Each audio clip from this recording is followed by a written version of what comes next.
Guys, bienvenue dans cette nouvelle vidéo. Là, c'en est une importante cette fois-ci. On passe les 2 prochaines journées ensemble dans mon nouveau restaurant qui vient tout juste d'ouvrir chez Kams. C'est pas compliqué. Aujourd'hui, on est en préparation. On fait de la mise en place, on reçoit les commandes. Et après ça, on passe une journée ensemble. Le restaurant va être ouvert. Vous allez pouvoir voir comment ça roule, comment est-ce qu'on cuisine, comment est-ce que les choses se passent. C'est un grand moment de fierté. Bienvenue et surtout, bon visionnement.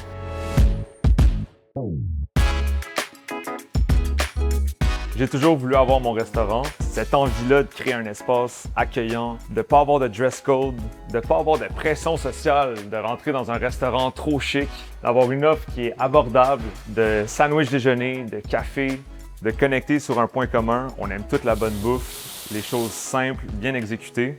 La star du show, c'est vraiment le pain qu'on fait ici sur place, cuit fraîchement à tous les jours. On est dans la simplicité, la gourmandise et le plaisir. Bienvenue chez Kams. Alright guys, on est mardi, la semaine commence. Elle commence par la réception des matières premières et aussi le nettoyage du local. Donc là, moi, je suis en train de m'occuper du four ici, qui a connu un certain abus durant le week-end. Puis les gars sont en train de tout charger la chambre froide en ce moment. C'est pas mal le petit rituel du mardi. Le restaurant est fermé. Ça nous permet de juste remettre les pendules à l'heure, s'assurer que la semaine part du bon pied. Si vous ne le savez pas déjà, il y a beaucoup de ce qui a été construit ici qu'on a fait nous-mêmes.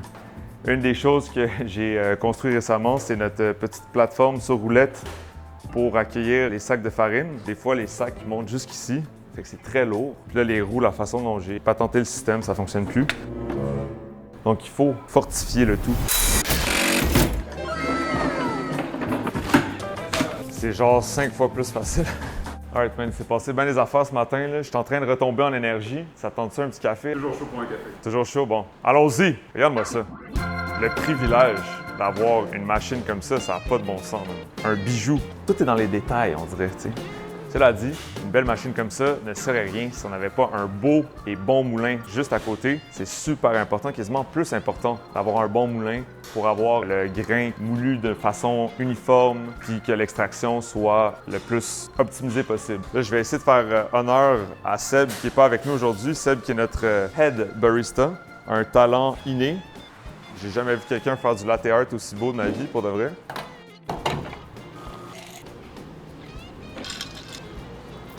Pour l'identité de la place, on voulait un café qui allait vraiment sublimer l'offre de nourriture. Fait que pour nous, c'était difficile de se dire on va prendre comme un café un peu third wave, acidulé. On voulait vraiment aller chercher des notes nostalgiques, torréfiées, chocolatées. Vraiment quelque chose de chaleureux. Check la créma là-dessus, mon gars, même. Magnifique.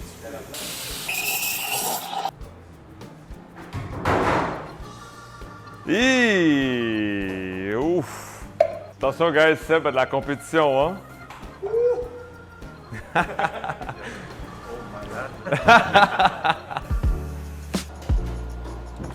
Ici, je pense qu'une grande partie du succès, c'est les marinades qui se retrouvent à l'intérieur du sandwich. Fait qu'on fait des jalapenos style bread and butter. Il fut un temps où est-ce qu'on pensait que c'était soutenable de les faire à la main. Donc, on prenait une mandoline, puis littéralement un à la fois.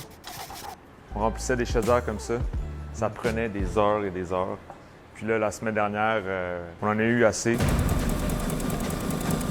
On a investi dans une machine qui littéralement coupe les jalapenos en moins de peut-être quoi? 10 minutes ça va prendre les passer dans la machine? On est rendu efficace. Alright!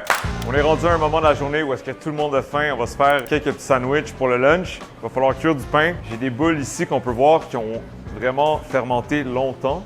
Ça va faire un pain qui est un petit peu plus acidulé. Dans le fond, on est mardi aujourd'hui, puis cette pâte-là a été boulée dimanche. Elle a eu le temps de vraiment bien s'activer. Ah! C'est tellement délicat que ça baisse quasiment tout seul à cause que l'hydratation est quand même assez très élevée. On est à 72 % d'hydratation. Voilà. Et on en tourne.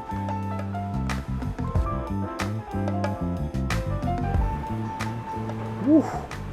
Wow! Comme un petit nuage. Santé. C'est l'heure du brunch. On va vous préparer nos 3 sandwichs déjeuner les plus populaires. Le bacon œuf fromage, tout droit inspiré des bacon egg and cheese new-yorkais. C'est un truc qui est un petit peu plus nostalgique, un petit peu plus gourmand. Et après ça, on va vous faire aussi le BLT et le SLT. Donc le BLT, bacon, laitue, tomate, mais avec un œuf. Puis le SLT, ça se trouve à être saucisse, laitue, tomate, avec un œuf aussi. Le maître de la plaque à frire est à côté de moi en ce moment, guys. J'ai jamais vu quelqu'un travailler une plancha comme Joe ici. On va l'estimer ça. Ça nous aide toujours à avoir toujours le jaune d'œuf cuit, mais pas trop cuit, pas trop coulant. On va ajouter du bacon. J'ai déjà ici mon bacon un peu avancé, coupé. Que le moment de rush soit pas trop difficile. J'ajoute toujours un peu de beurre. C'est ça qui ajoute la gourmandise et le goût. Je vais le flipper. Je vais ajouter encore une fois un peu d'eau. Comme ça, la cuisson il va être parfait. Ici, c'est la même chose. La quantité est déjà placée. Je vais juste le flipper. Il va être grillé parfait. Croquant, bien cuit, comme les gens aiment ça. Et tout le monde qui demande bacon bien cuit va en avoir bacon bien cuit. Je vais le flipper encore une fois. Tout est beau, il décolle. Il est prêt pour le passer dans le pain. C'est à mon tour, donc j'ai un pain. Je vais venir découper le pain sans trop l'écraser. Puis là, une fois que je suis rendu à la fin comme ça, je vais juste donner un petit coup de couteau de même. Le pain, il tient et on est prêt à le garnir. Pour celui-ci, on va y aller avec une mayo à la ciboulette. Là, c'est important de bien peser sur la mayonnaise pour qu'elle rentre dans toutes les alvéoles du pain. Ça. Durant le service, nous, on en met juste d'un côté pour que ça aille un petit peu plus vite. Puis là, Joe va pouvoir venir déposer la magnifique garniture. Wow! Et là, on continue. Du cheddar fumé, tomate, un peu de fleur de sel, du poivre, la laitue. Et là, c'est là qu'on va chercher l'acidité, donc déposer nos oignons rouges marinés. Et pour une petite dimension épicée, les jalapenos marinés. Bam! Là, on va continuer avec les SLT. On va mettre notre boulette ici. Je vais ajouter du sel. Et je vais ajouter les mix à saucisse qu'on a préparé ici. On va les éclater. Un peu de beurre.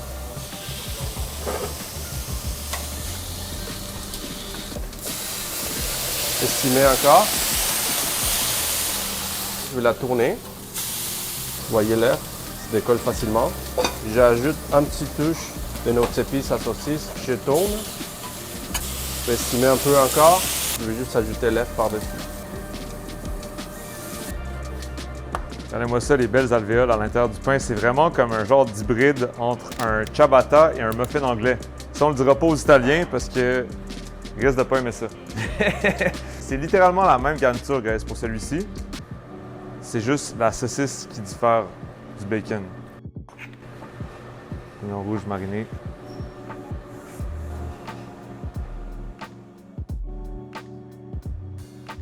Je fais le troisième sandwich. On va aller chercher du bacon, un mix de fromage américain et fromage fumé. Une ligne de beurre ici, clarifié. Et une mix d'œufs. Un peu plus, que ça soit gourmand. Puis on met tout de suite notre fromage au milieu. J'ajoute notre bacon, pas beaucoup de beurre. Ça, vous allez voir, c'est juste plier, que ça soit cuit, mais pas trop cuit non plus. Je fais ça. Le fromage, il commence à fondre, l'œuf, il est cuit, puis le bacon, il est déjà cuit, croustillant. Cette fois-ci, on va utiliser notre mayonnaise épicée. À l'intérieur, on a de la bomba, généreuse quantité. Hop là, boum! Celui-là est vraiment simple. Jalapeno mariné. Moi, j'aime bien quand le bacon il sort un peu, qu'on le voit là, dans la première bouchée.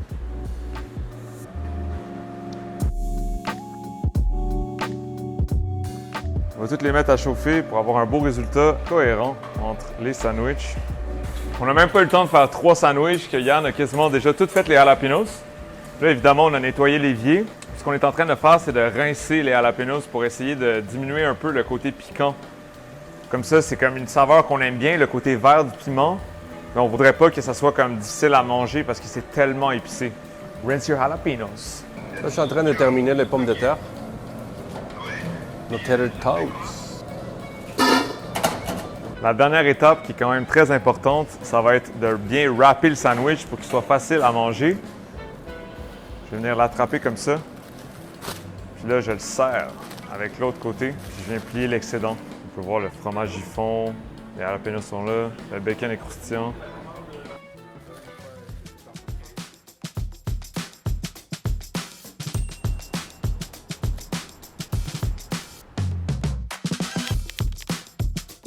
On vient de finir le lunch et là, c'est l'heure de préparer la pâte à pain pour demain. On travaille ici avec de la farine biologique locale, la milanaise. Je suis très fier de travailler avec ça. On fait un mélange de 3 farines. Donc, premièrement, la farine tout usage, on a de la farine 0,0 et on a aussi de la farine d'épeautre. La farine d'épeautre qui va ajouter un petit goût un peu rustique au pain, qu'on trouve vraiment agréable. Un petit goût un petit peu plus approfondi de pain. C'est comme le workout de la journée, ce moment-là. On va commencer par déposer les liquides. Donc, j'ai de l'eau très froide ici qu'on va envoyer dans le fond du pétrin pour éviter de faire des grumeaux. On poursuit avec la farine. La première pesée de farine tout usage. Voilà. On va faire la pesée de notre farine 0,0. Farine 0,0. Voilà, on ajoute la farine d'épeautre. On va poursuivre avec la pesée de la levure sèche. Ici, on a choisi d'utiliser la levure sèche pour notre pâte à pain pour avoir un petit peu plus de contrôle sur le résultat. Le levain, c'est une façon extraordinaire de travailler la pâte. Cela dit, étant donné qu'on est sur un gros volume ici et qu'on n'est pas comme un espace super favorable à la gestion du levain, on a préféré aller avec de la levure sèche. Pour être vraiment précis, j'utilise une balance à précision. On ne veut pas faire de faux pas, juste un petit fond comme ça. Et c'est parti pour le phrasage de la pâte.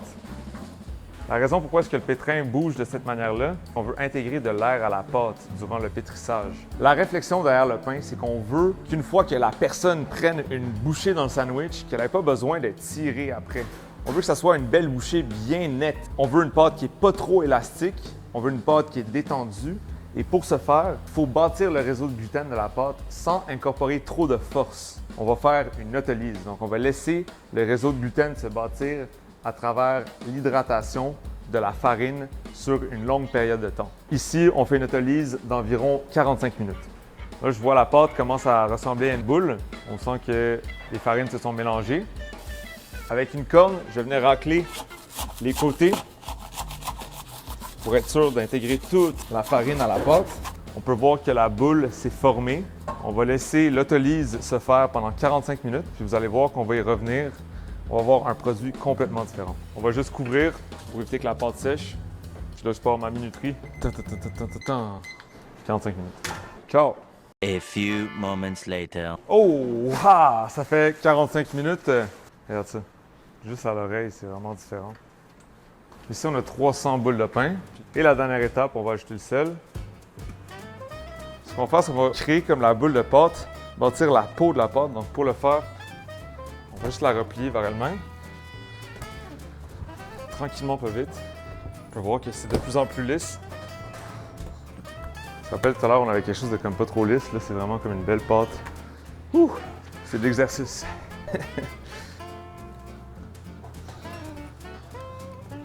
Tout ce qu'il va nous rester à faire, c'est portionner la pâte, la bouler, la mettre dans nos bacs et ça s'en va au frigo pour la cuisson dès demain. Oh! Oh! Oh! Ce que je vais faire, c'est que je vais juste bouler la pâte dans ma main comme ça. Et voilà. Là, évidemment, je suis en train de faire ça tout seul, mais le but, c'est qu'un acolyte se joigne, commence à portionner. Moi, je ferme les boules. Dans 45 minutes, c'est réglé tout ça. Alright guys, on est quelques instants avant l'ouverture du restaurant. Aujourd'hui, on va passer la journée ensemble, on va vivre le service, on va parler aussi du roulement, comment les choses fonctionnent, les opérations. Vous avez vu la préparation et aujourd'hui, c'est une journée d'opération. Fait que c'est l'heure de cuire du pain. Hier, vous avez vu le processus de boulage et puis là, les boules sont prêtes. Ils ont fermenté au frigo toute la nuit. Bienvenue, bienvenue. Les voici.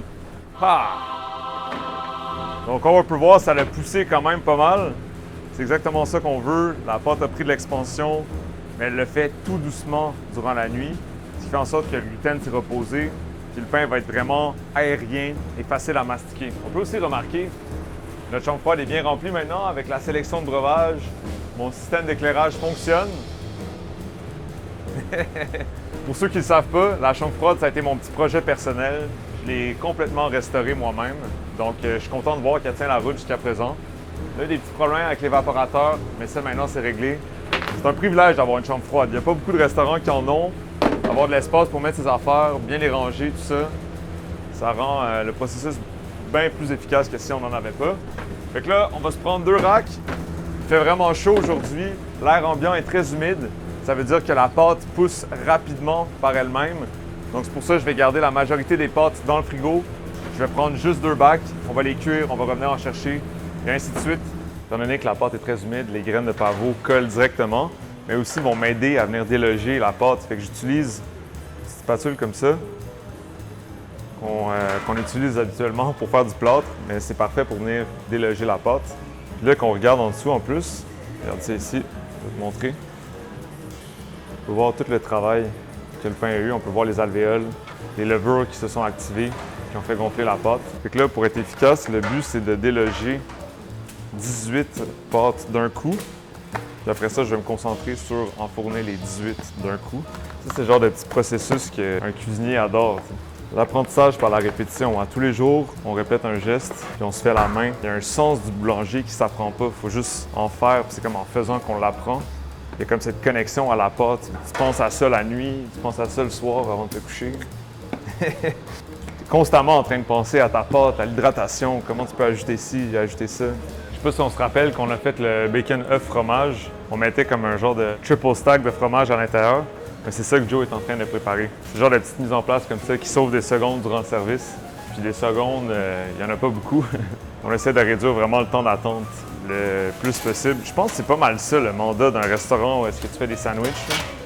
Premièrement, il faut que la qualité soit au rendez-vous, il faut que le prix soit bon, mais il faut aussi que l'attente soit pas trop longue.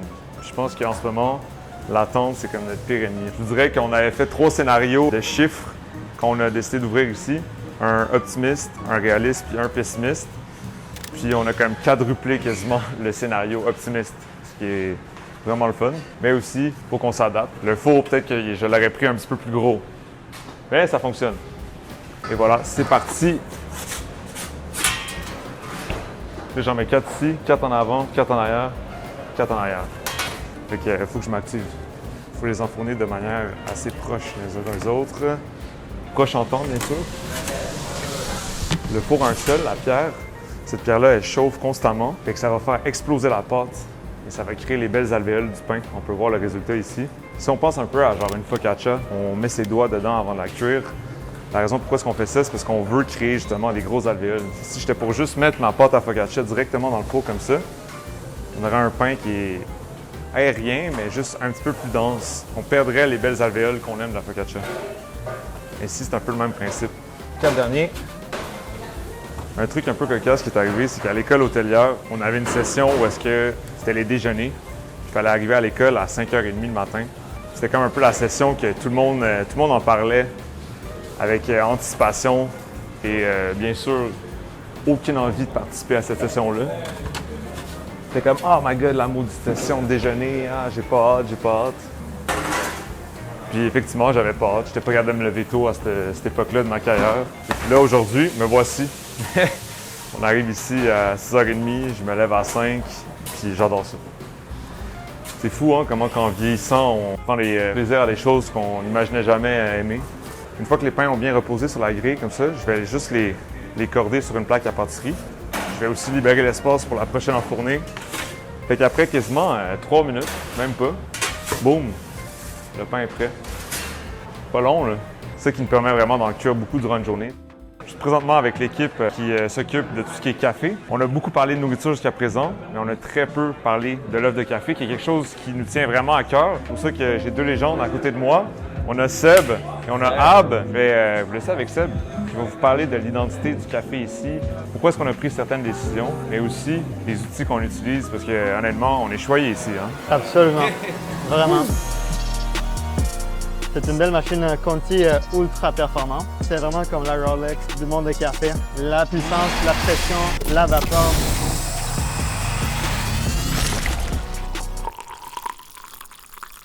On travaille en collaboration avec le torréfacteur Jungle Coffee, fait exprès exclusif pour nous. On est allé chercher vraiment un café qui est capable de plaire à tout le monde sans aucune prétention. Tu es un geek de café, tu viens ici puis tu vas être content. Ou tu es monsieur, madame, tout le monde qui aime prendre 2 lettres de sucre, tu vas être content aussi. On voulait vraiment acquérir tout le monde. À la base, c'est ça le café. Le café, c'est la communauté, puis ici, chez Cams, on veut créer la communauté autour de notre café et notre bouffe. On fait un genre d'accord mais café. Exceptionnel. Assez exceptionnel. Ouais. Moi, ça fait près de 20 ans que je suis dans le café. C'est la première fois que je me sens à l'aise, en liberté, parce que je sais qu'on n'a aucune prétention. On veut juste faire la bonne bouffe puis vous servir du bon café. Let's get to it. Juste à cette pression. Vous voyez le bas vert mauve, on voulait faire un feeling nostalgique, comme quand tu allais chez ta mamie prendre un petit verre d'eau, verre de jus. C'est le côté diner qu'on essaie d'évoquer ici chez Cams.